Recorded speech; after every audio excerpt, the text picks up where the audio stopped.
Bismillahirrahmanirrahim. Assalamualaikum warahmatullahi wabarakatuh. Innal hamdalillah nahmaduhu wa nasta'inuhu wa nastaghfiruh. Wa na'udzu billahi min shururi anfusina wa min sayyiati a'malina. May yahdihillahu fala mudilla lahu wa may yudlil fala hadiyalah. Asyhadu an la ilaha illallah wahdahu la syarikalah wa asyhadu anna Muhammadan abduhu wa rasuluh. Ya ayyuhalladzina amanu taqullaha haqqa tuqatih wa la tamutunna illa wa antum muslimun. Amma ba'du fa inna asdaqal hadits kitabullah. Wa khairul huda Muhammadin sallallahu alaihi wa ala alihi wasallam. Syarrul umuri muhdatsatuha fa inna kulla muhdatsatin bid'ah wa kulla bid'atin dhalalah wa kulla dhalalatin finnar. Ma'asyiral muslimin wal muslimat, pemirsa Asil TV di mana saja berada, hafizakumullah taala. Pada petang Rabu hari ini 30 Juli 2025, 5 Safar 1447 Hijriah. Dengan taufik dari Allah Subhanahu wa taala, karunia dan rahmat Allah, kita dapat kembali bertemu pada petang Rabu hari ini untuk kita sama-sama kembali mendengarkan nasihat-nasihat yang berharga, wasiat-wasiat dari para ulama Ahlus Sunnah wal Jamaah kepada kita semua, terkhusus kita yang belajar agama, agar kita mengetahui jalan yang lurus, agar kita menapaki jalannya Rasulullah sallallahu alaihi wasallam dan para sahabatnya.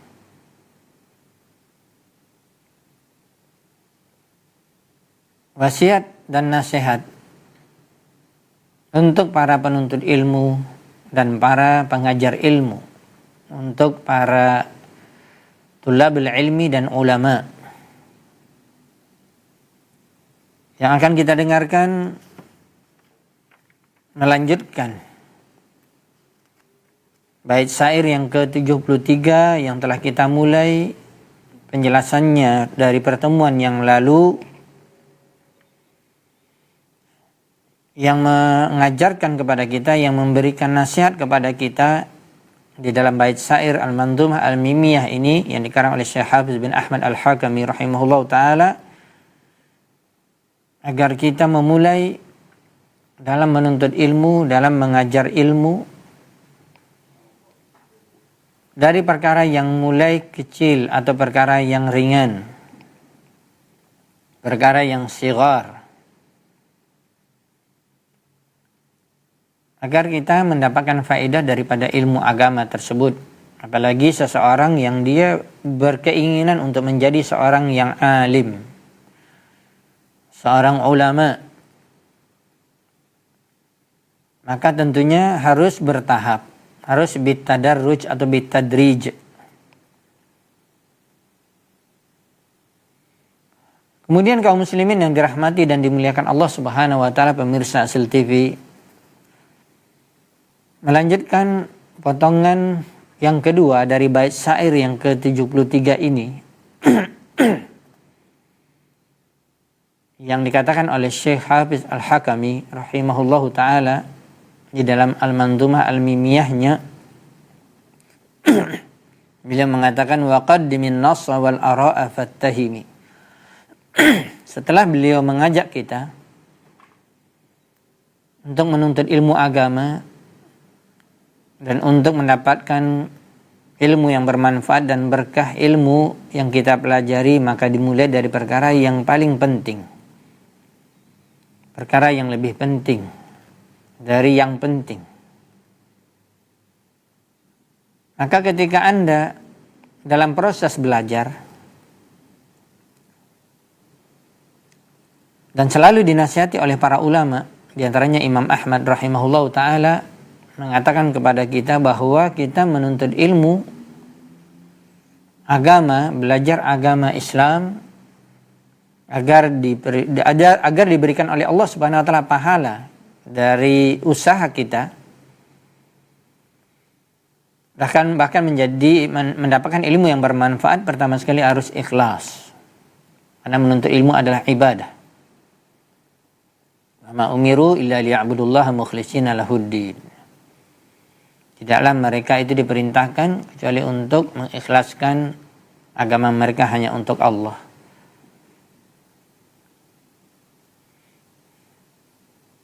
Kemudian juga dibarengi dengan niat agar kita mengangkat kebodohan dari diri kita. Itu yang dikatakan oleh Imam Ahmad, iza sahhat niyyatuhu.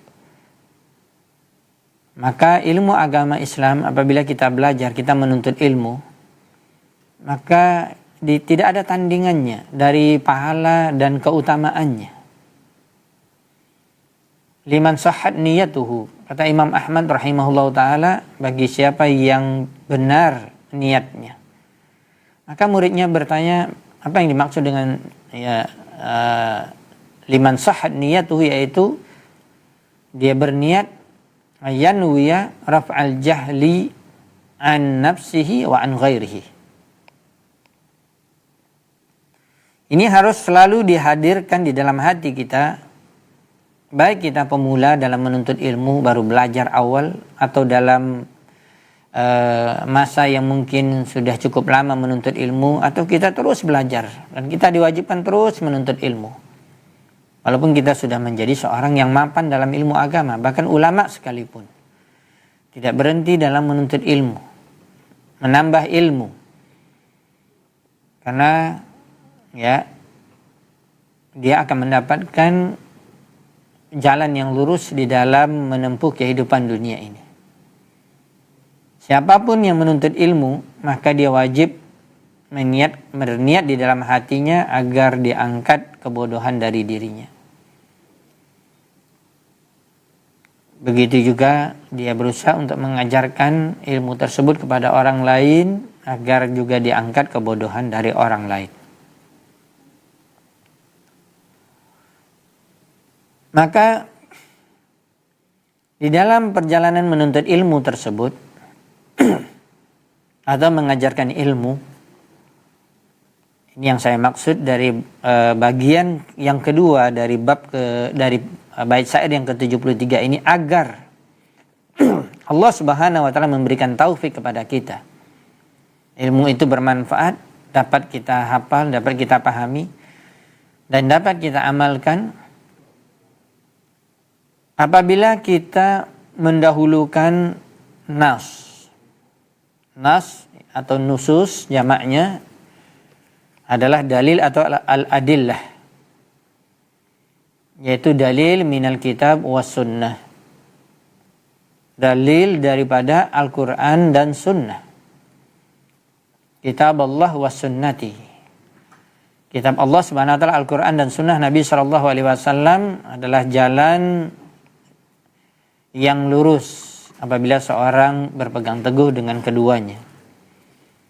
Seorang akan terhindar dan terjauhi dari kesesatan apabila memahami agama Islam ini dengan dalil. Akan selalu diungkapkan oleh para ulama, Islam ini agama dalil. Islam ini bukan agama yang menurut selera kita, agama perasaan, agama nenek moyang, sesuai dengan nenek moyang kita, sesuai dengan adat istiadat. Tidak, agama Islam ini agama dalil.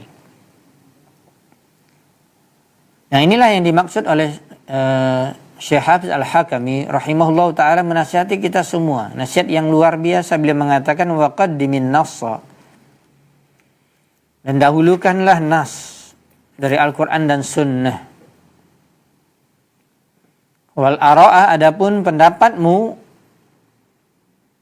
harus di belakang Al-Quran dan sunnah, berjalan seiring dengan berjalannya Al-Quran dan sunnah. Pendapatmu atau pendapat siapapun. Apalagi kalau seorang itu dia bukannya akalnya, ya, karena pendapat itu kan mulai dari pemikiran, dari akal. Maka tidak boleh kita mendahulukan akal kita, pendapat kita daripada dalil. Bahkan ada orang yang tidak pakai dalil sama sekali. Dibuangnya di belakangnya, dibuangnya jauh-jauh. Ini sudah jelas seorang tidak akan mendapatkan petunjuk kepada jalan yang lurus. Karena ihdinas siratal mustaqim yang dibaca di dalam surah Al-Fatihah adalah jalannya para nabi. Jalannya para nabi tentunya di akhir atau nabi penutup adalah nabi kita yang mulia Muhammad sallallahu alaihi wasallam. Nabi sallallahu alaihi wasallam dibimbing oleh Allah untuk mengetahui agama ini, untuk mengetahui hakikat kebenaran dengan adanya wahyu Al-Qur'an. Dan Allah Subhanahu wa taala tidak membiarkan nabi melakukan kesalahan. Apabila ada kesalahan, Allah Subhanahu wa taala turunkan ayat Al-Qur'an. Allah tegur. Jadi benar-benar nabi kita yang mulia sallallahu alaihi wasallam berada di jalan yang lurus. Itu jalannya para nabi. Kemudian jalan orang-orang yang mengikuti mereka, para siddiqin yang membenarkan apa yang disampaikan oleh Nabi yang mulia sallallahu alaihi wasallam yang telah diamalkan oleh beliau alaihi salatu wasallam. Begitu juga jalan orang-orang yang asyuhada, baik mereka berjihad di jalan Allah, menegakkan kalimatullah la ilaha illallah di permukaan bumi, atau dalam makna yang lain jihad, yaitu menegakkan agama Allah, menjelaskan dan menyampaikan kebenaran. Al-haqqu min rabbik. Allah Subhanahu wa taala berfirman, kebenaran itu mutlak dari Allah Subhanahu wa taala. Oleh sebab itu kaum muslimin yang dirahmati dan dimuliakan Allah Subhanahu wa taala, itulah jalan yang lurus. Kemudian juga jalan orang-orang yang saleh. Yang dikatakan saleh adalah sebagaimana juga dikatakan orang beramal saleh, al-amalus saleh atau ar-rajulus saleh. Dikatakan amalan itu saleh apabila terkumpul padanya 3 syarat, atau secara umum 2 syarat oleh kebanyakan para ulama. Oleh Syekh Ibnu Utsaimin rahimahullah taala mengatakan 3. Syarat yang pertama adalah iman, maksudnya dia berada di dalam Islam dan iman. Karena kalau dia kafir tidak diterima amalannya. Yang kedua, ketika dia sudah berada dalam Islam, dia seorang muslim, maka dia ikhlaskan seluruh ibadahnya. Seluruh amalannya ikhlaskan agar menjadi amalan saleh. Akhlasuhu. Kemudian yang ketiga atau yang kedua adalah aswabuhu, yang tepat benar, yaitu mengikuti sunnah Nabi sallallahu alaihi wasallam.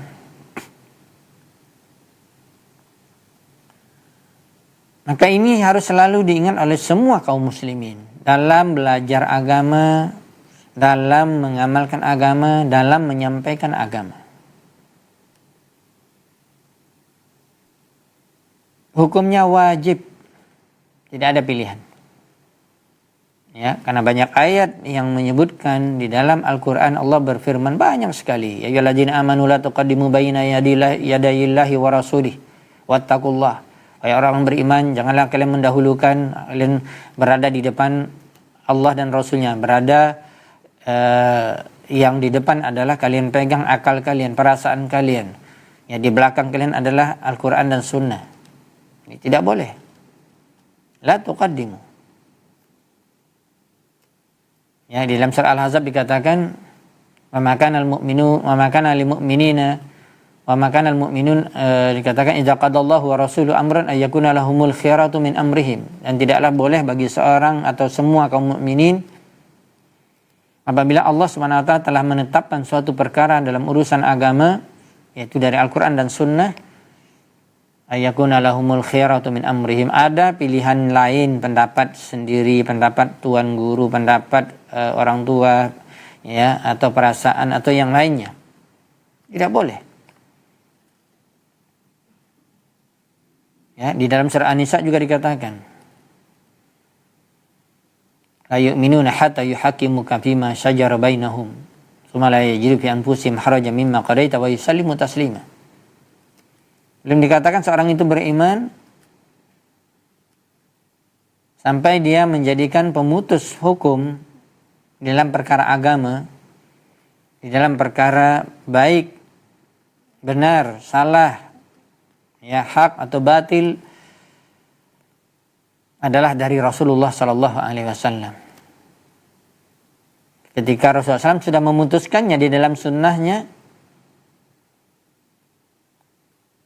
apabila ada pertengkaran di antara kita dan kita berselisih, dan ada keputusannya, yaitu dari Rasulullah Sallallahu Alaihi Wasallam, maka tidak boleh kita memilih yang lain. Sudah ditetapkan tidak boleh ada perasaan di dalam hati kita, walaupun kadang-kadang orang merasa mungkin karena mayoritas orang mengamalkan sunnah, merasa dia terpaksa karena lingkungan. Padahal dia di dalam hatinya nggak mau, nggak senang mungkin dengan tauhid, ya, nggak senang mungkin dengan sunnah. Tapi karena pengaruh lingkungan atau berada di suatu tempat yang mengamalkan sunnah, maka dia terpaksa melakukannya. Dan ini tidak boleh juga.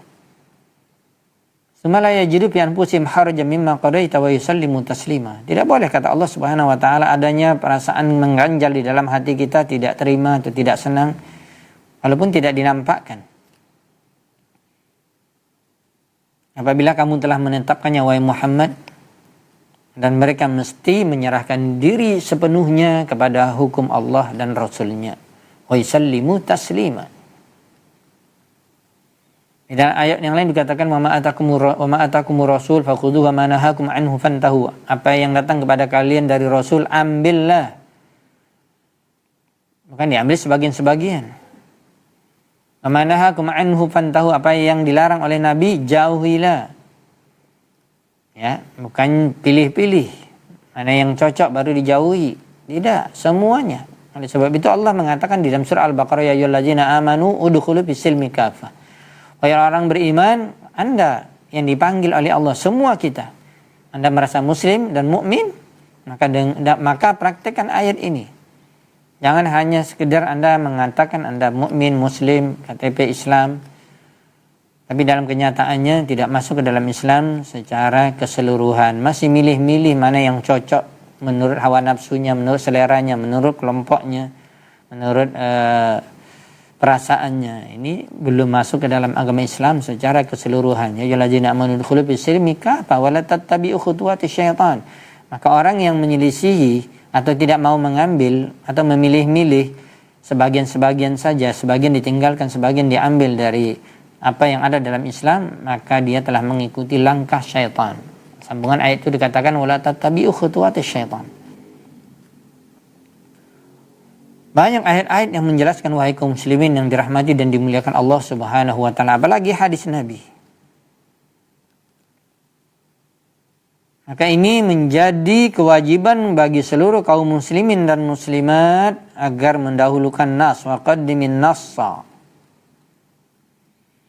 Berkata Syekh Abdul Razak hafizahullah taala, wa hadza fihi al-hathu ala taqdimil kitabi was sunnah 'ala al-ara'. Jelas perkataan dari potongan bait syair yang kedua ini, dari potongan bait syair yang ke-73 baris yang kedua atau potongan yang kedua, jelas mengajak kita, bahkan hukumnya wajib untuk mendahulukan Al-Quran dan Sunnah di atas pendapat kita, akal kita, ya, perasaan kita. Ada orang yang beragama itu az-zauq, menurut perasaannya. Salah, agama itu bukan agama, bukan perasaan. Kalau perasaan kita ikuti sesuai dengan hawa nafsu kita banyaknya. Apalagi dikatakan dalam Al-Quran, inna nafsa la'ammaratun bisu', dalam surat Yusuf. Sesungguhnya jiwa itu, hawa nafsu itu selalu membawa kepada keburukan. Kita ikut perasaan dan hawa nafsu kita, hancur Islam. Tidak ada lagi patokan, tidak ada lagi bimbingan yang benar. Maka kaum muslimin yang dirahmati dan dimuliakan Allah Subhanahu wa taala, taqdimul kitabi was sunnati 'alal ara'. Telah kita sebutkan tadi dalilnya banyak sekali dalam Al-Quran. Dalam hadis Nabi SAW juga sangat banyak sekali. La yu'minu ahadukum hatta akuna ahabba ilaihi min walidihi wa waladihi wan nasi ajma'in. Karena hadis ini dicantumkan oleh Imam Nawawi dalam hadis Arba'in. Hadis sahih.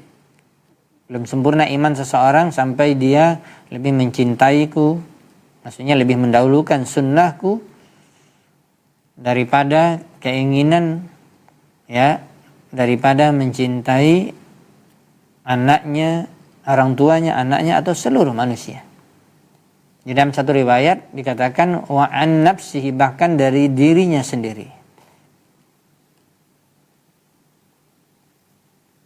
Ya, banyak sekali ayat Al-Quran menjelaskan. Bahkan hadis yang selalu juga kita dengarkan, hadis Al-Irbad bin Sariyah radhiyallahu ta'ala anhu, menjelaskan tentang perselisihan umat Islam akan terus terjadi dan tidak akan mungkin dihindari, dan sudah merupakan sunatullah. Iftaraqatil ummat sataftariqu ummati, kata Nabi SAW, akan berpecah belah umatku menjadi 73 golongan, 72 sesat terancam neraka, dan satu adalah al-firqatun najiyah, al-jamaah yang ada dijanjikan akan masuk ke dalam surga, yang mereka berada di jalan yang lurus. Yang itu disebutkan di dalam hadis Al-Irbad bin Sariyah, ya, bahwa kata Nabi SAW akan terjadi perselisihan yang sangat banyak, ikhtilafan katsira, setelah Nabi SAW meninggal. Kalau Nabi SAW masih hidup, ada para sahabat berselisih dalam urusan agama, ada.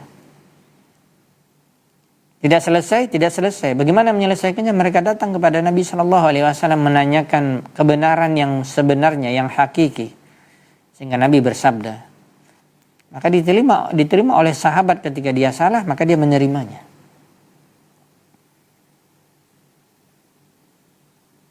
Maka kaum muslimin yang dirahmati dan dimuliakan Allah Subhanahu wa taala,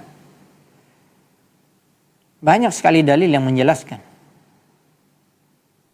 Ya, alaikum bisunnati. Hadis Al-Irbad bin Sariyah radhiyallahu taala anhu yang telah kita dengarkan tadi, sambungannya adalah kata Nabi, fasayara ikhtilafan katsira, akan kalian lihat perselisihan yang sangat banyak. Ini namanya sunatullah terjadi di atas permukaan bumi. Ini bahkan sesama kaum muslimin.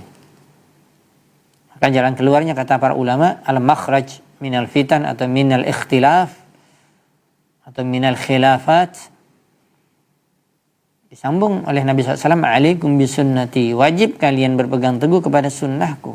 Itu yang dikatakan waqaddimin nas, dahulukan dalil dari Al-Quran dan Sunnah daripada pendapat masing-masing.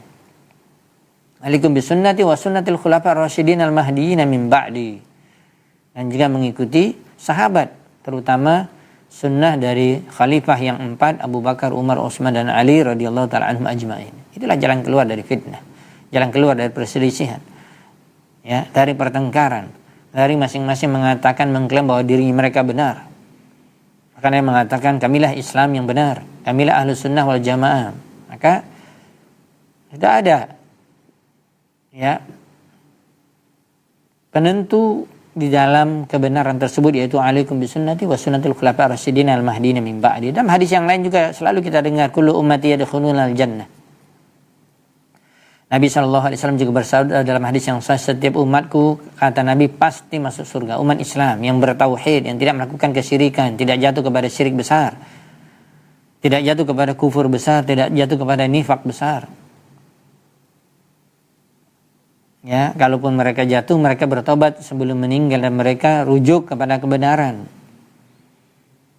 Begitu juga mungkin kufur kecil, syirik kecil, nifak kecil.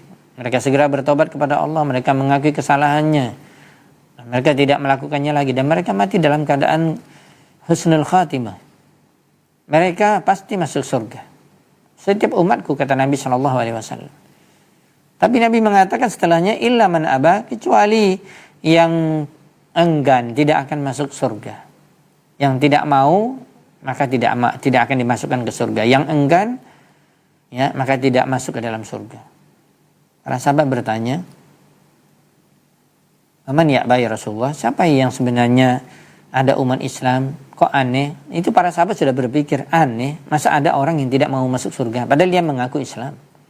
Padahal dia mengaku misalnya di zaman sekarang Ahlus Sunnah wal Jamaah, dia mengaku dia bahkan pengikut Rasulullah, bahkan dia mengatakan suri tauladannya Rasulullah SAW, bahkan dia mengatakan kitab sucinya Al-Quran.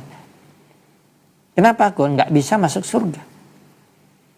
Itulah penjelasan sambungan jawaban dari hadis Nabi SAW, man ata'ani dakhalal jannah, barang siapa yang mentaatiku, berarti di sini mengikuti Al-Quran dan Sunnah, mengikuti Sunnah Nabi, mendahulukan hadis Sunnah yang sahihah dari pendapatnya, dari akalnya yang terbatas, yang tidak ada kebenaran mutlak kecuali hanya di dalam Al-Quran dan Sunnah. Kebenaran yang ada dipikirkan oleh seseorang menurut pendapat masing-masing, perasaan atau mengikuti orang, ini nisbi, tidak bisa dijadikan patokan, bisa jadi benar, bisa jadi salah. Apabila datang dari Al-Quran dan Sunnah, maka dia kebenaran yang mutlak. Makanya Nabi SAW mengatakan illa waman ya'ba, maksudnya man ata'ani dakhalal jannah wa man asani faqad aba. Barang siapa yang bermaksiat kepada aku, berarti dia tidak mau mengikuti Al-Quran dan Sunnah, tidak mau mengikuti Sunnah Nabi. Ya, selalu mendahulukan pendapatnya, kelompoknya.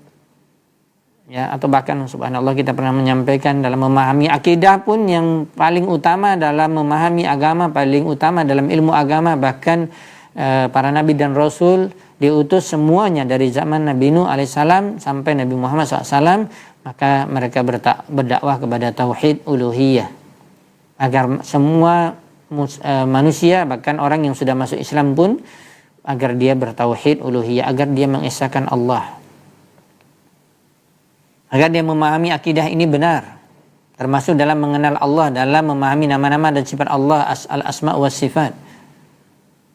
Tidak boleh kita mendahulukan pendapat kita, apalagi telah kita sebutkan tadi, apalagi memahami teologi. Ada istilah orang, kalau orang belajar di kampus, ya, mempelajari teologi, mengetahui ketuhanan, maksudnya belajar tentang ketuhanan atau tentang Tuhan atau tentang Rabb, dengan jalan bukan dari dalil Al-Quran dan Sunnah, tetapi diadopsi dari pemikiran orang-orang kafir, diambil dari filsafat Yunani, diambil oleh orang-orang sufi dari filsafat Yunani dan semisalnya. Akhirnya mereka mengatakan memahami akidah itu dari filsafat. Ya, mengenal Allah, mengenal Islam itu dari jalan tasawuf. Subhanallah. Mana dalil Al-Quran dan Sunnah? Kemana kita tempatkan? Kemana kita buang?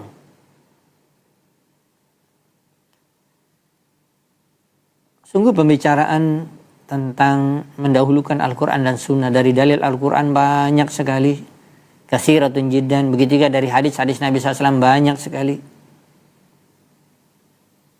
Tidakkah setiap kita, apalagi saya mengatakan, tidakkah setiap Anda yang sudah belajar, mungkin bahkan di Timur Tengah, ngerti bahasa Arab, baca kitab, bahkan belajar tafsir, belajar hadis, belajar fikih, kenapa tidak bisa kita memahami Islam ini mendahulukan Al-Quran dan Sunnah dari pendapat kita, dari pendapat guru kita?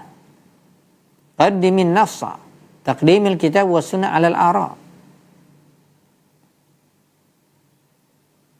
Syekh Abdul Razak hafizahullah ta'ala, tadi kita menyampaikan dalil-dalil yang tidak disebutkan di sini secara sarah atau sarah dari Syekh Abdul Razak, tapi untuk menambah keyakinan kita bahwa itu ada dalil dalam Al-Quran dan Sunnah, mendahulukan Al-Quran dan Sunnah di atas pendapat ataupun akal manusia.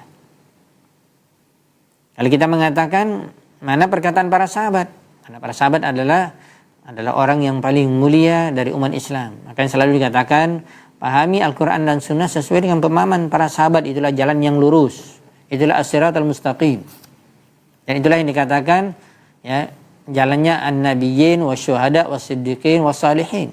Selain dari Nabi ada siddiqin, ada syuhada, ada salihin. Dan itu adalah mereka terdepan ada para sahabat Rasulullah sallallahu alaihi wasallam. Fa in amanu bimisli ma amantum faqad ihtadaw, sebagaimana Allah SWT berfirman dalam Al-Qur'an, apabila semua manusia setelah zaman sahabat, mulai dari generasi tabi'in, atba'u tabi'in, dan sampai di zaman kita dan seterusnya, semua kaum muslimin, fa in amanu bimisli ma amantum, apabila mereka itu beriman sebagaimana imannya kalian para sahabat, amantum, antum di situ adalah para sahabat Rasulullah SAW, faqad ihtadaw, Ini Allah yang mengatakannya. Allah yang berfirman, sungguh mereka itu dapat petunjuk Allah Subhanahu wa taala. Bagaimana kita tidak mengambil pendapat para sahabat? Nasihat-nasihat para sahabat yang agung, yang banyak sekali, apalagi penekanan dalam mengikuti Al-Quran dan Sunnah, mendahulukan Al-Quran dan Sunnah daripada pendapat masing-masing. Perkataan para sahabat radhiyallahu taala anhum ajmain sangatlah banyak.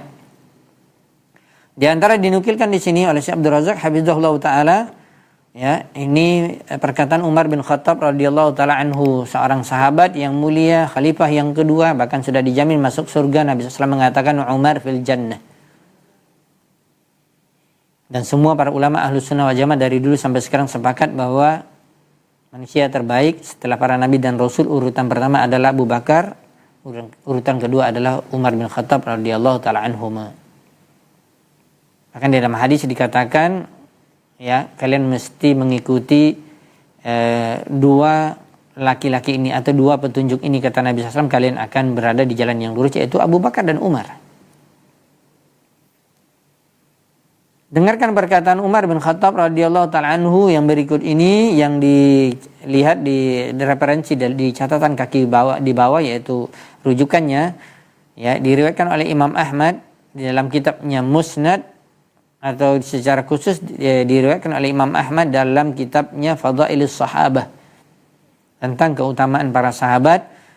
Nomor riwayatnya adalah 558. Imam Al-Lalakai di dalam Usul I'tiqad Ahli Sunnah wal Jamaah ini menjelaskan kepada kita perkara i'tiqad, perkara akidah, ya, wajib mengikuti para sahabat dan mengambil nasihat-nasihat para sahabat. Nomor riwayatnya asarnya adalah 208. Perkataan Umar bin Khattab radhiyallahu taala anhu, ittahimur ra'ya 'alad din. Ittahimu maksudnya kamu salahkan pendapatmu, akalmu daripada agamamu. Itu makna daripada takdim Alkitab wa Sunnah 'alal ara'. Jangan Al-Quran itu dipreteli sesuai dengan hawa nafsumu, keinginanmu, pemahamanmu. Tetapi pahami Al-Quran itu sesuai dengan pemahaman para sahabat.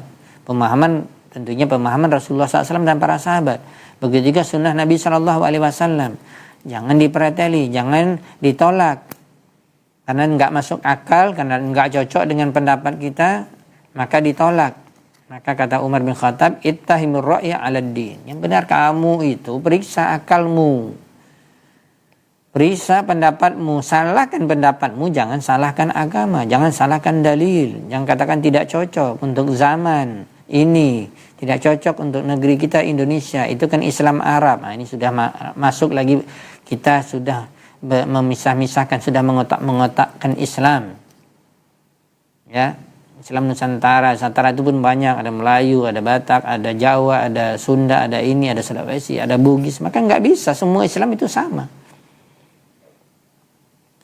Ya, jangan kita preteli agama, jangan kita otak-atik, jangan kita sesuaikan dengan akal kita. Yang benar adalah ittahimur ra'ya 'alad din. Kalau ada mungkin kita membaca atau mendengar atau kita memahami masih ragu kita dengan kebenaran yang ada dalam Islam, dalam Al-Quran dan Sunnah, jangan ditolak Al-Quran dan Sunnah, tetapi akalmu yang diperiksa, akalmu yang disalahkan, tuduh akalmu itu salah. Ya, ini perkataan Umar bin Khattab radhiyallahu taala anhu. Yang kedua, perkataan Ali bin Abi Thalib radhiyallahu taala anhu, juga khalifah yang dikatakan al-khulafa ar-rasyidin dan juga dijamin masuk surga. Ali, kata Nabi SAW, fil jannah. Khalifah yang keempat. Juga dikatakan, ya, al-khulafa ar-rasyidin al-mahdiyin telah mendapatkan rekomendasi dari lisan Nabi, mendapatkan petunjuk. Mereka berada di jalan yang lurus. Ali bin Abi Thalib radhiyallahu taala anhu, apalagi beliau ini kita mengetahui biografi kehidupannya adalah laki-laki dari anak-anak yang pertama sekali masuk Islam. Ya, anak-anak dari golongan atau dari laki-laki yang pertama sekali masuk Islam. Dan beliau anak paman Nabi SAW, paman Nabi Abu Thalib. Ali bin Abi Thalib radhiyallahu taala anhu wa ardhah. Ya, luar biasa. Nasihat Abu Bakar, Umar, Utsman, Ali kalau kita kumpulkan banyak sekali.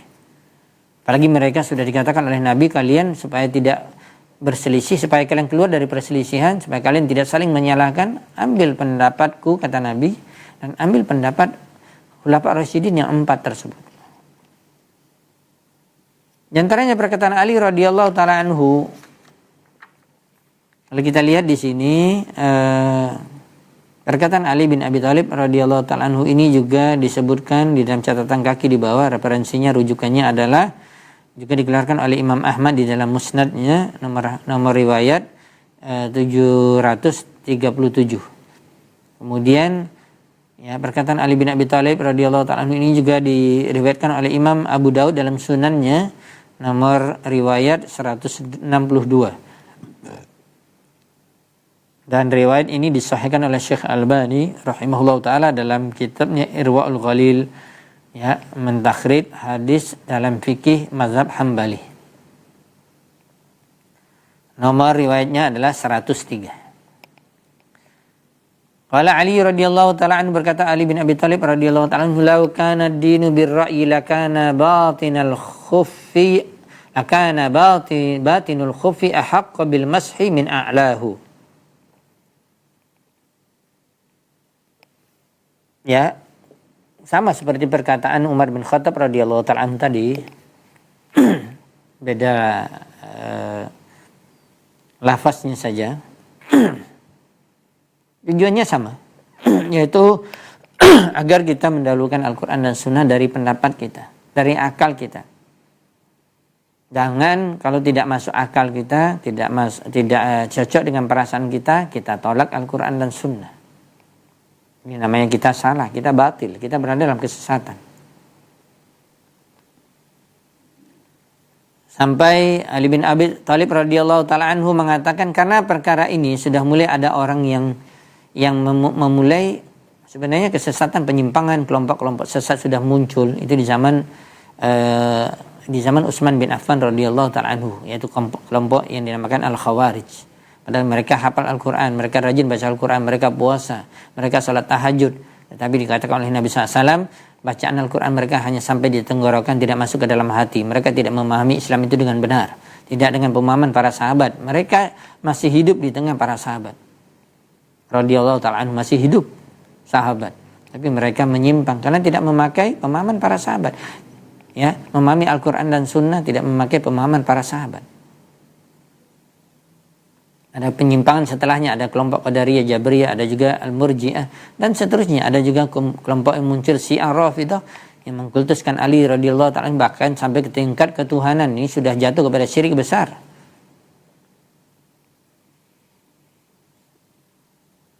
Dan secara kesimpulan kata para ulama, terjadinya kesesatan atau terjadinya kelompok-kelompok sesat bermunculan dan terus bermunculan, yang juga dikenal dengan mereka pasti jatuh kepada perkara bid'ah. Bid'ahnya bermacam-macam. Ada bid'ah sampai kepada tingkat kekufuran yang paling tinggi. Ada bid'ah yang tidak sampai kepada tingkat kekufuran, tetapi itu termasuk dosa besar. Ya, mereka melakukan sesuatu yang mereka anggap ibadah, bahkan mereka mengatakan mendekatkan diri kepada Allah, tetapi tidak ada nas, tidak ada dalil dari Al-Quran dan Sunnah.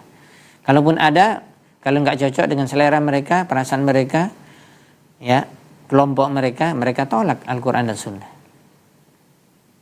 Ini sudah ada muncul di zaman Utsman, di zaman Ali bin Abi Thalib semakin kuat mereka, yaitu secara khusus kelompok Khawarij yang mengkafirkan Ali bin Abi Thalib radhiyallahu ta'ala anhu. Padahal Nabi SAW mengatakan Ali bin Abi Thalib di surga.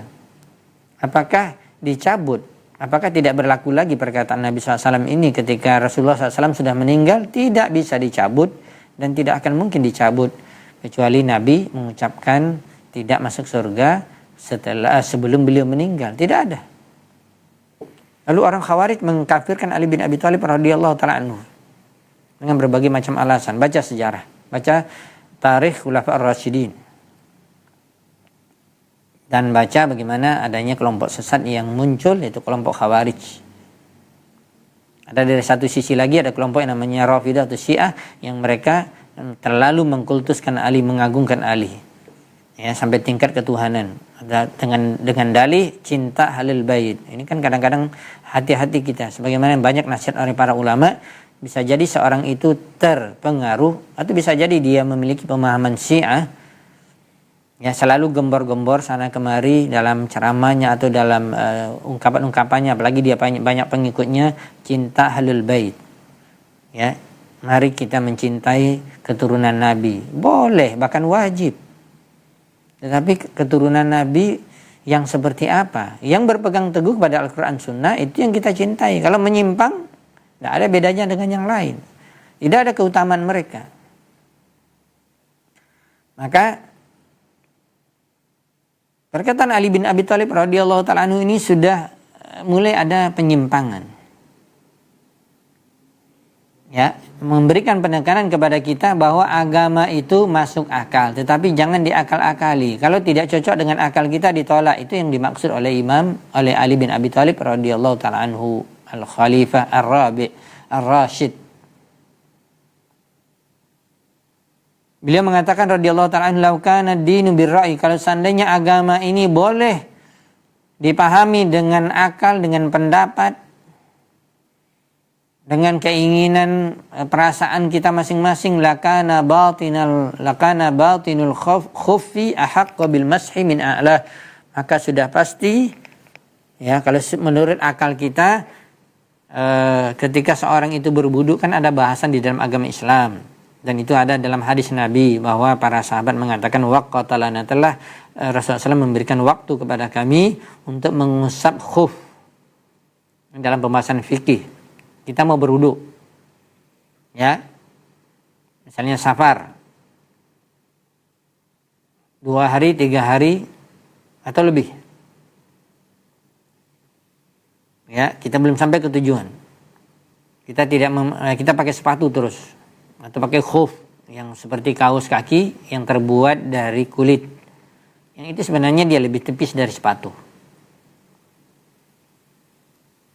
Maka diberikan keringanan sesuai dengan hadis Nabi SAW. Para sahabat mengatakan kami diberikan keringanan untuk mengusap khuf ketika berwudu, mulai dari tangan, cuci tangan, kumur-kumur, mengeluarkan air dari mulut dan hidung, kemudian mencuci muka, kemudian mencuci tangan sampai siku kanan dan kiri, kemudian mengusap rambut dan telinga 1 kali, kemudian ketika mau mencuci kaki terakhir kanan dan kiri, maka ketika tidak melepaskan sepatu karena kondisi satu dan lain hal, jika kaos kaki, maka cukup mengusap bagian atas. Kita basahi tangan kita, ya, tidak ada tergenang air, karena cukup basah, yang ada sudah menempel, diusap bagian atas khuf, atau kata para ulama dikiaskan boleh sepatu bagian atasnya.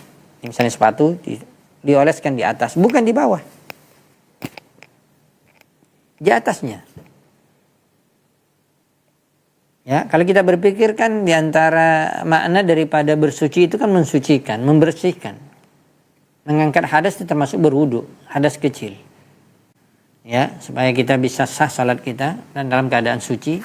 Ketika mau salat, ya, mengangkat hadas kecil dari setelah buang air besar, buang air kecil, atau setelah kentut atau buang angin.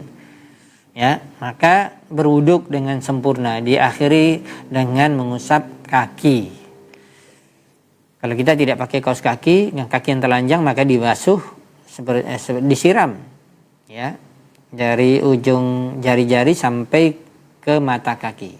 Harus kena mata kaki. Kalau kita pakai kaos kaki, pakai sepatu atau pakai khuf dan tidak dilepaskan dalam perjalanan 3 hari, boleh, ya, berwuduk dengan cara terakhir mengusapkan di atas khuf atau sepatu tersebut. Kalau mukim, dikatakan oleh Nabi dan para sahabat menukilkan pemahaman dan amalan fikih seperti ini sesuai dengan sunnah Nabi, 1 hari 1 malam.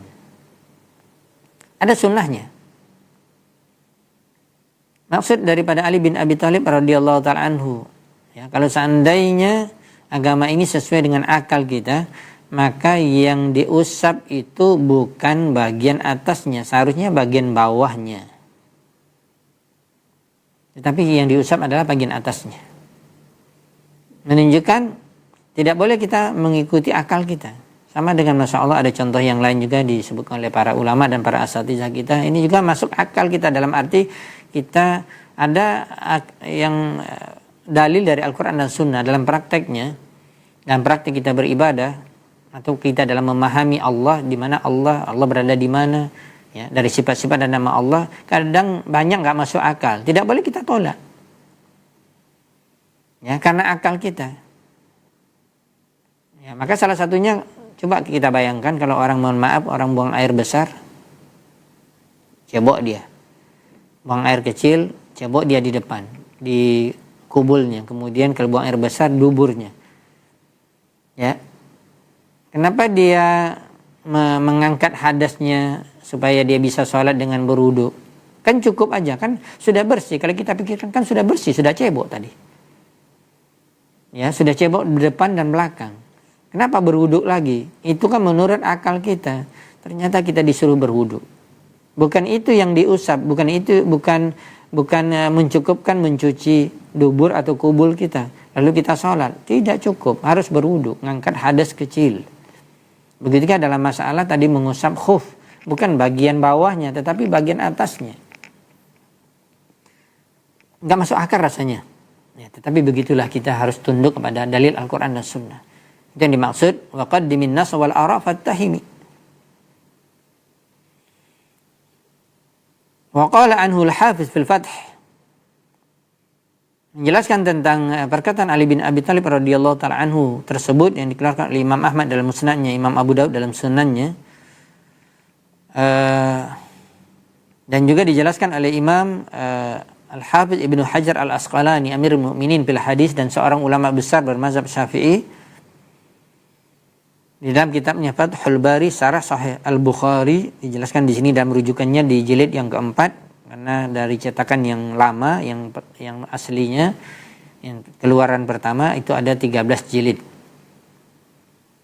Ya, dan penjelasan Hafiz Ibnu Hajar ini beliau berkata dalam kitabnya Fathul Bari jilid 4 halaman 192. Beliau mengatakan rijalu isnadi siqat. Rawi-rawi atau sanad dari hadis ini atau dari riwayat ini adalah semuanya terpercaya dan mereka kuat hafalannya sehingga menjadi riwayat yang diterima. Dan beliau juga menyebutkan di dalam kitabnya yang lain, ada kitab beliau itu Bulughul Maram, ini adalah kitab fikih hadis. Ya. Banyak dipelajari oleh orang-orang yang mereka mengatakan bermazhab Syafi'i. Kitab Bulughul Maram membicarakan tentang masalah fikih ibadah, dan beliau juga menyebutkan di antara mengusap khuf tadi, berwuduk kaki mengusap khuf di bagian atas bukan di bawah. Beliau mengatakan hasana isnadahu, dihasankan sanadnya di dalam kitabnya Bulughul Maram. Begitu juga Imam Ibnu Qayyim rahimahullah taala di dalam kitabnya I'lamul Muwaqqi'in. Kalau di dalam kitab Bulughul Maram tadi cetakannya banyak berbeda, tapi di sini antara rujukannya bisa dilihat di halaman 57. Kalau di dalam kitab Imam Ibnu Qayyim I'lamul Muwaqqi'in ada beberapa jilid tergantung cetakannya. Saya punya di rumah ada 5 jilid.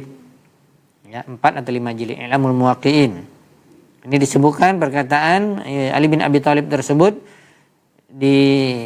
dikuatkan sanadnya oleh Imam Ibnu Qayyim rahimahullah taala dalam kitab I'lamul Muwaqqi'in jilid pertama halaman 60. Di awal kitab I'lamul Muwaqqi'in. Walahu kalamun 'azimun jiddan wa taqsimun mufidun haula ar-ra'yi al-mazmum. Dan kata Syekh Abdul Razak hafizahullah taala untuk menambah wawasan kita baca kitab Imam Ibnu Qayyim ini, yaitu kitab Imam I'lamul Muwaqqi'in. Di awal kitabnya di jilid yang pertama halaman 60 beliau menyebutkan perkataan yang sangat agung sekali kata Syekh Abdul Razak. Ya, ini para ulama juga memuji kitab ini untuk kita bisa baca, apalagi para penuntut ilmu, dan kita bisa mendapatkan manhaj yang benar dalam beragama. Wa taqsimun mufid, dan bagaimana pembagian yang luar biasa berfaedah, banyak sekali faedahnya. Berkaitan dengan apa? Haular ra'yi al-mazmum. Beliau berbicara tentang pendapat atau akal yang tercela, yang dicela oleh Allah dan Rasulnya. Kenapa? Tidak mengikuti Al-Quran dan Sunnah. Dia sebutkan di dalam kitabnya ini I'lamul Muwaqqi'in. Ya, Masya Allah, banyak sekali rujukan dari kita para ulama.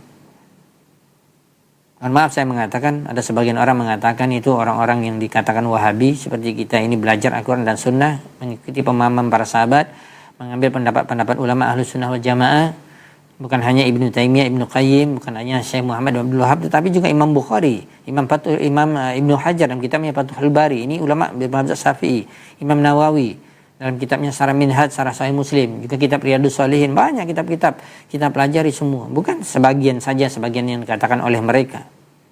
Ada mereka mengatakan kalau Imam Ibnu Qayyim, Ibnu Taimiyah itu ulamanya Wahabi, maka wajar mereka mengambil kitab, membaca kitab mereka. Subhanallah. Kita membaca semua kitab wahai kaum muslimin. Berbeda dengan Anda kadang-kadang hanya membaca kitab bermazhab Syafi'i saja, atau Hambali saja, atau Maliki saja, salah. Ya, jadi kita harus adil dalam bersikap, dalam berbicara. Ya, kita tuduh orang tidak benar, lalu kita mengatakan diri kita benar, sementara kita tidak luas wawasan kita dalam membaca kitab-kitab para ulama Ahlus Sunnah wal Jamaah. Kita milih-milih, ini namanya salah.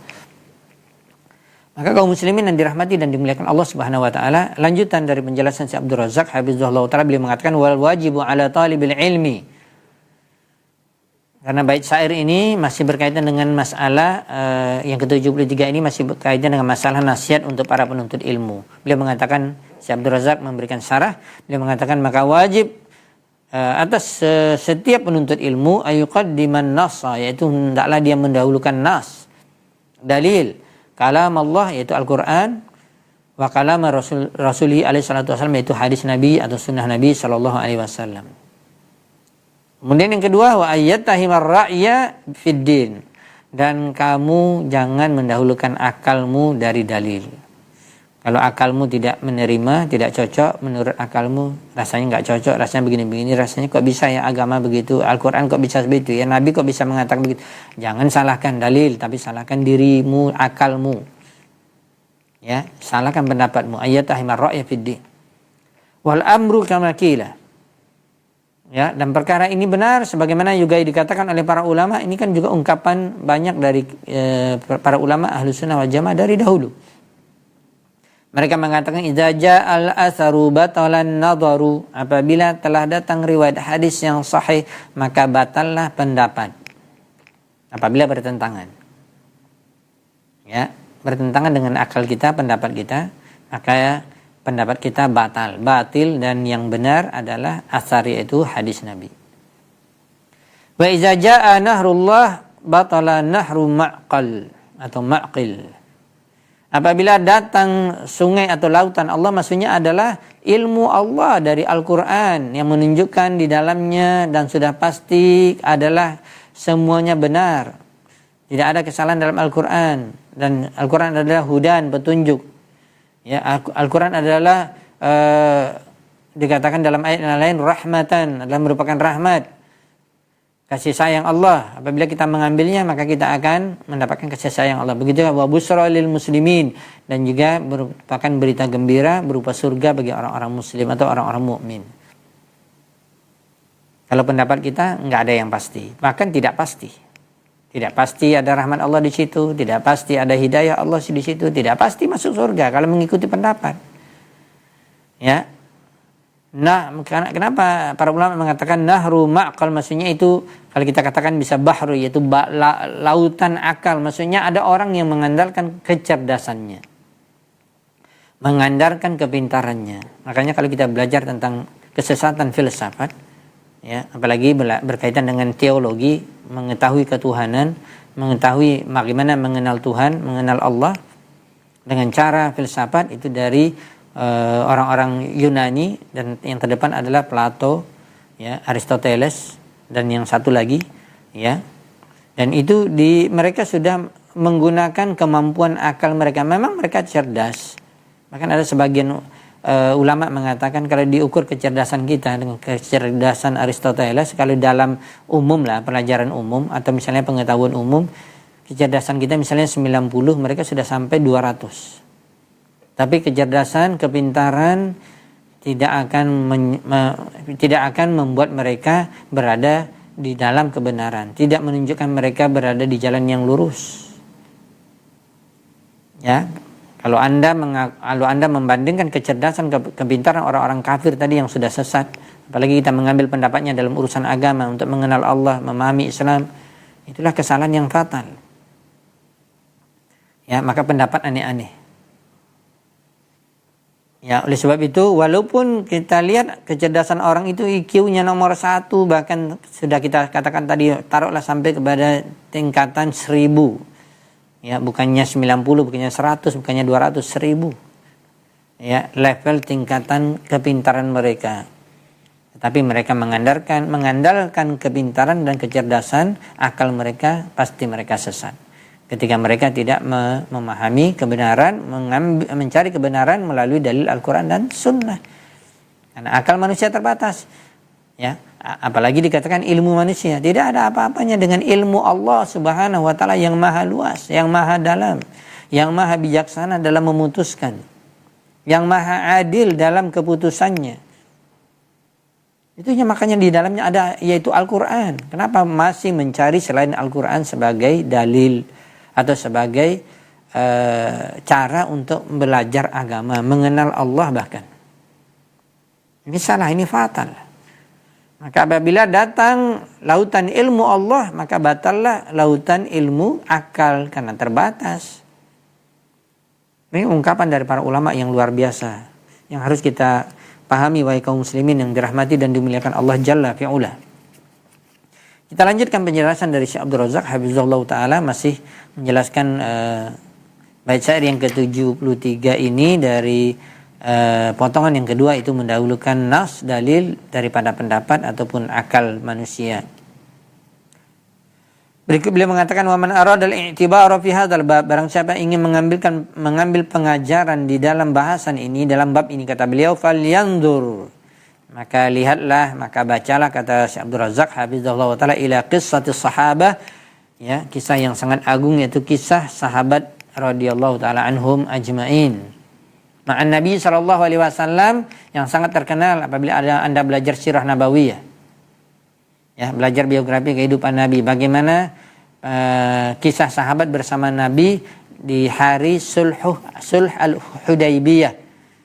Ya, itu ada perjanjian perdamaian antara Rasulullah, para sahabat itu kaum muslimin dengan orang-orang kafir Quraisy. Padahal dipikirkan oleh sahabat, pendapat Nabi itu salah, merugikan para sahabat, menzalimi kaum muslimin. Ini menurut akal para sahabat. Subhanallah, akal para sahabat ini bukan akal kita. Akal orang yang paling bertakwa, yang paling tinggi imannya. Tetapi salah. Ya, ketika mereka masih berpikir bahwa pendapat mereka lebih tepat dari pendapat Rasulullah SAW dalam sulh al-Hudaybiyah. Di antaranya dikatakan yaqulu Sahal bin Hunayf radhiyallahu anhu, dinukil dari seorang sahabat yang bernama Sahal bin Hunayf radhiyallahu anhu mengatakan, ayuhan nas, wahai sekalian manusia, ittahimu anfusakum, salahkanlah diri-diri kalian. Fa inna kunna ma'a Rasulillah SAW yaumal Hudaybiyah. Jadi di sini Sahal bin Hunayf sepertinya beliau menyampaikan kepada para sahabat atau kepada generasi tabi'in setelah Nabi SAW meninggal, ada masalah, ada terjadi masalah. Lalu mereka tidak mau mengambil sunnah Nabi, lebih mendahulukan pendapat mereka. Dan Sahal bin Hunayf, ya, ketika itu juga ikut hadir di sulh al-Hudaybiyah. Dan beliau mengingatkan kaum muslimin agar tidak terjadi kesalahan kedua, sebagaimana para sahabat dahulu mengira bahwa pendapat mereka lebih benar dari pendapat Rasulullah. Maka beliau mengatakan, ayuhan nas, wahai sekalian manusia, ittahimu anfusakum, salahkan diri-diri kalian. Fa inna kunna ma'a Rasulillah SAW yaumal Hudaybiyah, kami telah mengalami perkara ini. Sesungguhnya kami dulu bersama Rasulullah SAW di masa beliau masih hidup, dan kami bersama Rasulullah SAW yaumal Hudaybiyah, di hari sulh al-Hudaybiyah. Walau nara qitalan laqatalna. Kalau kami seandainya mengambil pendapat kami, ya, karena kami berpendapat lebih baik kita berperang memerangi orang kafir Quraisy daripada kita mundur, daripada kita mengalah, ya, daripada kita istilahnya mundur, mengalah pendapat kita dan lebih mengambil pendapat orang kafir Quraisy. Kalau enggak kita sudah memerangi mereka, kata Sahal bin Hunayf mewakili para sahabat yang lain. Faja'a Umar bin Khattab radhiyallahu taala anhu, datanglah ketika itu Umar bin Khattab radhiyallahu taala berkata di Sulhul Hudaybiyah, beliau mengatakan, "Ya Rasulullah, wahai Rasulullah, alasna 'alal haq wa hum 'alal batil." Kenapa wahai Rasulullah? Sepertinya perjanjian Hudaybiyah ini merugikan kita para sahabat, bahkan merugikan kaum muslimin. Kata Umar bin Khattab radhiyallahu taala anhu, "Mengapa kita takut? Bukankah kita di atas kebenaran wahai Rasulullah, mereka di atas kebatilan?" Rasulullah SAW menjawab, "Bala, benar wahai Umar. Jawabanmu sangat benar. Kita berada di atas kebenaran, mereka di atas kebatilan. Alaysa qatlana fil jannah wa qatlahum finnar?" Kenapa kita tidak memerangi mereka? Kenapa kita tidak berperang saja? Kenapa harus suluh, adanya perdamaian? Bukankah kalau kita mati atau kaum muslimin mati di surga, kalau mereka mati di dalam neraka? Ditanya lagi oleh Umar. Rasulullah menjawab, "Benar wahai Umar, perkataanmu juga benar. Kalaupun kita berperang, kita mati syahid, masuk surga. Kalau mereka mati, masuk neraka." Benar. Ya, kemudian ditanyakan lagi oleh Umar bin Khattab radhiyallahu taala anhu, masih terus istilahnya berdiskusi dan masih mengemukakan bahwa pendapat para sahabat yang benar, pendapat Umar yang benar, bukan pendapat Rasulullah. Fa'alama nu'tid daniyata fi dinina. Kenapa kita harus menghinakan agama kita di hadapan mereka wahai Rasulullah? Ya. Anarji'u, apakah kita kembali ke belakang, kita mundur? Walamma yahkumullahu bainana wa bainahum, ketika belum ada keputusan dari Allah di antara kita dan di antara mereka, maksudnya turunnya wahyu. Maka apa yang dijawab oleh Nabi SAW? Ya ibn al-Khattab, maksudnya Umar. Wahai anak al-Khattab, inni Rasulullah. Nah, ini dia, ini penjelasannya. Ini dia penekanan Nabi bahwa kita wajib mengikuti pendapat Nabi, mengikuti sunnah Nabi daripada pendapat kita. Ini sahabat. Apalagi kita selain sahabat yang tidak dijamin masuk surga. Masih kita mendahulukan pendapat kita dari hadis Nabi, salah besar. Ya, Nabi SAW mengatakan, "Inni Rasulullah." Tahukah kamu sesungguhnya saya adalah utusan Allah? Walan yudayyi'ani Allahu abadan. Sesungguhnya Allah tidak akan menyia-nyiakanku selama-lamanya wahai Umar. Tidak akan menyesatkanku. Tidak akan membiarkanku kalah, mati, dan kalian juga. Ini perkataan Nabi, wahyu yang diucapkan Nabi itu dari lisannya adalah perkataan wahyu. Pasti benar. Masih juga Umar bin Khattab masih belum menerima, subhanallah. Ini luar biasa ya, sahabat yang dijamin masuk surga. Dan melihat pendapatnya lebih tepat, pendapat Rasulullah belum tepat, maka dia mengadu kepada siapa? Enggak tembus, enggak bisa pendapatnya diterima oleh Rasulullah, dia lari, dia pergi ke Abu Bakar Siddiq radhiyallahu ta'ala anhu.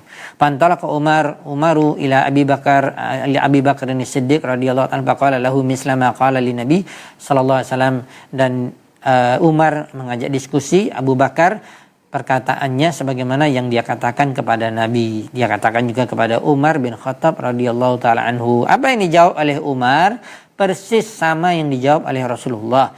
Apa yang dijawab oleh Abu Bakar kepada Umar adalah persis yang dijawab oleh Rasulullah SAW kepada Umar.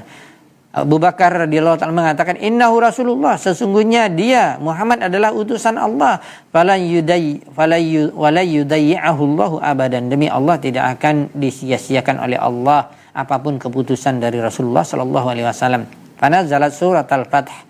Anazalat suratul Fath, itulah salah satu sebab diturunkan surat Al-Fath.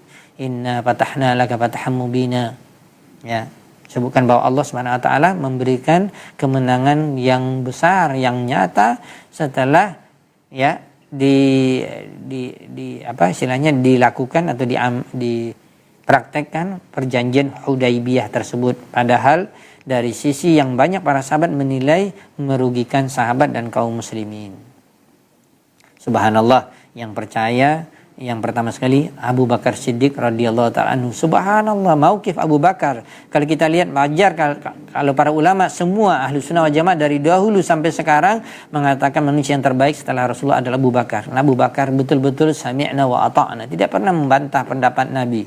Bahkan beliau yakin apapun yang dikatakan oleh Nabi yang terbaik walaupun tidak cocok dengan akal dan perasaannya. Inilah Abu Bakar Siddiq radhiyallahu ta'ala anhu. Dan Umar masih mengikuti akalnya, walaupun memang dari sisi zahirnya bisa jadi itu merugikan, ya. Dan Nabi SAW juga tidak bantah habis-habisan, salah kamu sesat, enggak. Tapi Nabi SAW mengatakan, ini Rasulullah, tahukah kamu saya adalah Rasulullah, tidak akan Allah sia-siakan pendapat saya. Faqara'aha Rasulullah SAW ala Umar ila akhiriha. Masya Allah, kalau antum baca surah Al-Fatah, ya, inna fatahna laka fathan mubina, baca sampai terakhir. Dan ini telah dibacakan oleh Rasulullah SAW. Ayat ini dari awal ayat sampai ayat terakhir di hadapan Umar radhiyallahu ta'ala anhu. Faqala Umar, maka Umar bertanya, ya Rasulullah, awa fathun huwa, apakah yang dimaksud dia adalah kita dapat kemenangan? Ya, namanya saja surah Al-Fatah dan diawali dengan ayat inna fatahna laka fatham mubina. Maka kata Rasulullah, iya wahai Umar, dia adalah kemenangan untuk kita. Wal hadis muttafaqun alaih, adapun berkaitan dengan hadisnya dikatakan oleh Imam Bukhari dan Muslim muttafaqun alaih. Hadis ini kalau kita lihat dalam rujukan diriwayatkan oleh Imam Bukhari di dalam Sahih Bukhari nomor hadis 3182 dan Imam Muslim dalam Sahih Muslim nomor hadis 1785. Nasihat yang terakhir dari nasihat Fadilatul Syekh Abdul Razak hafizahullah taala, beliau mengatakan berkaitan dengan bab ini, fa talibul ilmi wajibuhu, maka semua penuntut ilmu atau setiap penuntut ilmu siapapun mereka, ya, wajibuhu, maka wajib bagi dia apa? Takdiman nusus, yaitu mendahulukan dalil dari Al-Qur'an dan Sunnah, wa ayyatahi marra'iyah fid din, dan dia mesti menyalahkan pendapatnya, perasaannya, kelompoknya, gurunya atau siapapun apabila bertentangan dengan Al-Qur'an dan Sunnah. Wa yuqaddima kalama rabbih wa kalama rasulihi alaihi salatu wasallam, dan mendahulukan perkataan Allah, Rabbnya Al-Quran, dan kalam Rasulullah SAW, itu sunnah beliau alaihi salatu wasallam. Baca firman Allah SWT di akhir penutupan kita kajian sore hari ini, yaitu firman Allah dalam surah An-Nisa 59. Allah berfirman, ya ayyuhalladzina amanu atiullaha wa atiur rasul, wahai orang yang beriman, taatlah kepada Allah dan taatlah kepada Rasul. Sudah jelas, ini wajib taat kepada Allah dan taat kepada Rasul, berpegang teguh kepada Al-Quran dan Sunnah. Wa ulil amri minkum, dan pemimpin kalian apabila mereka mengikuti Al-Quran dan Sunnah. Fa in tanaza'tum bi syai'in, apabila kalian berselisih dalam satu perkara, ya, faruddu, jalan keluarnya agar kalian tidak berselisih, apalagi sampai kalian bunuh-bunuhan karena satu perkara yang kalian merasa masing-masing benar, ya. Maka kata Allah SWT, jalan keluarnya adalah farudduhu ilallah war rasul, maka kembalikan kepada Allah dan Rasulnya, kepada Al-Quran dan Sunnah. In kuntum tu'minuna billahi wal yaumil akhir, apabila kalian mengaku benar kalian beriman kepada Allah hari akhirat, maka kembalikan urusan kepada Allah dan Rasulnya, kepada Al-Quran dan Sunnah. Jangan pendapat kalian, jangan kelompok kalian, jangan perasaan kalian, jangan nenek moyang kalian, jangan orang tua kalian, ya, jangan adat istiadat kalian. Ini sudah jelas.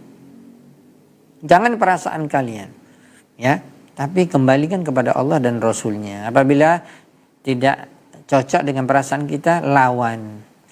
Salahkan pendapat kita, salahkan akal kita, salahkan ra'yu kita, salahkan perasaan kita. Jangan salahkan Al-Quran dan Sunnah. Jangan dipreteli, jangan ditolak.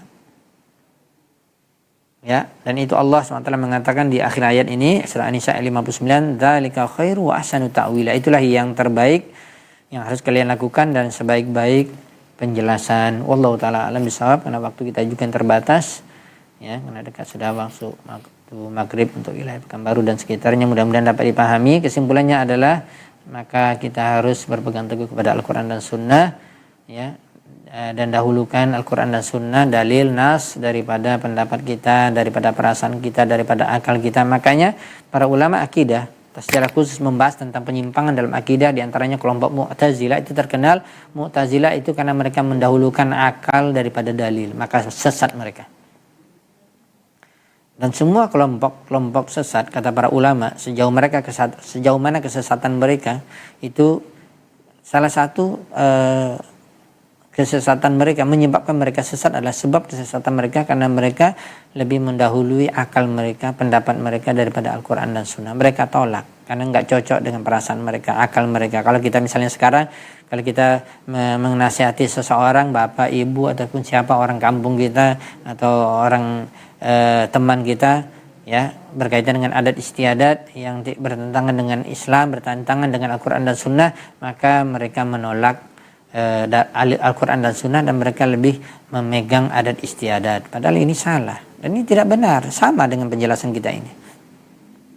Ya, maka hati-hati wal kaum muslimin. Maka adat bisa menjadi baik dan diterima apabila tidak bertentangan dengan Al-Quran dan Sunnah. Maka di dalam kitab para ulama usul fikih atau qawaidul fikih mereka mengatakan al-adah muhakkamah. Adat istiadat itu atau kebiasaan bisa dijadikan hukum yang diambil, tetapi dengan syarat apa? Tidak bertentangan dengan Al-Quran dan Sunnah. Kalau bertentangan, maka jangan disalahkan dalil, tapi disalahkan adat kita, disalahkan akal kita, disalahkan perasaan kita. Itulah yang perlu kita pahami di dalam beragama ini. Ya, subhanallah. Kalau benar kita belajar seperti ini, kita akan mengetahui kebenaran, hakikat yang benar. Kalau tidak, kita terus menyimpang, mengikuti, mohon maaf, ada tuan guru apapun yang dikatakan A, B, B, Z, Z, tidak boleh ditolak walaupun bertentangan dengan Al-Quran dan Sunnah. Salah, ini fatal. Ya, ini salah besar. Baiklah kaum muslimin yang dirahmati dan dimuliakan oleh Allah, telah kita sampaikan tadi, mudah-mudahan dapat dipahami bersama. Dan melalui kajian kita sore hari ini, mari kita membuka mata hati kita, ya, akal kita untuk kita tunduk kepada dalil Al-Quran dan Sunnah. Jangan mengikuti perasaan, jangan mengikuti adat istiadat, jangan mengikuti orang tua, nenek moyang kita, kelompok kajian kita, ya, kelompok ini dan itu, ya, sementara bertentangan dengan Al-Quran dan Sunnah. Wallahu ta'ala alam bisawab. Demikianlah, sepertinya tidak ada pertanyaan yang masuk. Ada masuk satu pertanyaan, tapi ini waktu sudah mepet ya. Ada 5 menit lagi, mungkin bisa kita jawab secara singkat ya. Ada pertanyaan dari hamba Allah di Jawa Barat. Assalamualaikum warahmatullahi wabarakatuh. Dalam pembagian warisan di pengadilan agama tidak sesuai dengan syariat Islam, salah satunya ahli waris memilih yang versi pengadilan agama karena lebih menguntungkan dia tanpa mengindahkan ahli waris yang lain dia bagi sendiri. Yang bagian hibah pun dimasukkan ke warisan, memalsukan tanda tangan dua ponakan untuk balik nama, sementara dia dulu pernah menghilangkan mobil. Ini kan kasus, dan tentunya siapapun, ya, siapapun yang mereka itu berada di atas, yang mereka memiliki wewenang untuk memutuskan perkara agama atau pengadilan, maka ini nasihat harus kembali menjadikan Al-Quran dan Sunnah sebagai pedoman. Kalau tidak akan sesat, menyimpang, siapapun orangnya, sealim apapun. Kita tidak perlu sebutkan juga ini instansi ini, tetapi ini patokannya, ini adalah tolak ukur yang sudah jelas. Sudah kita berikan penekanan dari awal, maka ini adalah salah satu kesalahan dan kita mesti bertobat kepada Allah. Khawatir nanti penyebab dari kita tidak berpegang dengan syariat Islam, nanti penyebab diazab nanti di akhirat di dalam api neraka. Walaupun tidak kekal, tapi nggak ada orang yang tahan mendapatkan azab neraka di akhirat. Sebab itu Mari kaum muslimin, apalagi Anda yang berada di atas, diberikan oleh Allah amanah untuk memegang tampuk dalam pengadilan agama atau apapun keputusan, maka kita tidak boleh mengikuti selera kita, selera orang banyak atau keputusan kita yang kita buat, tetapi kita tolak apa yang ada dalam Al-Quran dan Sunnah. Mudah-mudahan bermanfaat. Wallahu ta'ala alam bisawab. Subhanakallahumma bihamdika asyhadu an la ilaha illa anta astaghfiruka wa atubu ilaik. Wassalamualaikum warahmatullahi wabarakatuh.